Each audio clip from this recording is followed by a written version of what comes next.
Using Sirrus to do field scouting, if you select at a field level the plus sign, you can come in here and you can do an actual scouting.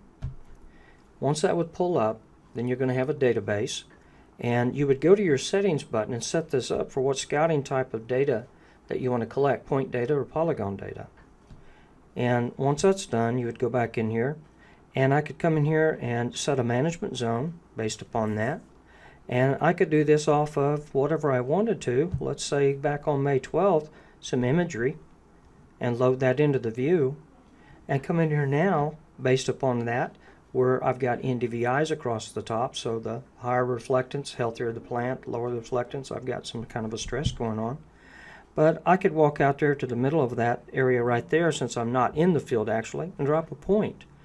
And once I drop that point, then I could come down here and start to fill out all the information in the drop-down list for the crop and all the specifics, in this case for weeds. And if I fill my short list from amaranth all the way down to whatever my last one is, volunteer wheat. But my large list, this is all the A to Z weeds that are out there in the real world, and you could choose from those to populate your short list so that you wouldn't have to spend time entering that. And it's also standardized data so that when you do get through it, that everybody that's doing this particular set of scouting is all on the same page. So if I go with Palmer Amaranth and I want to take a picture of that, I could click on the take photo. I could come in a particular field, and that's going to show that, and if I click on the picture, it's going to pop up, and it ties that to that particular field and to that particular geography.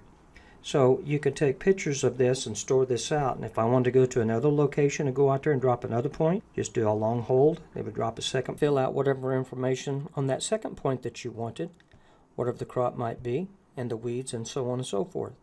And come in here and fill this out based upon what that might have actually been. In this case, maybe mare's tail. Take a picture and all that. You save that and tie that to the correct season, and that becomes a layer of data that you can open up by clicking on that layer and then scrolling through here and looking at each one of these XY locations, and look at whatever highlights that particular weed. That's the one that's going to show up, and in this case our mare's tail. So then you can create reports off that. We'll show at the end of all these videos, but the point is that you can get the data collection in here for the crop scouting in a very quick, very fast, and a standardized format for being able to utilize over time.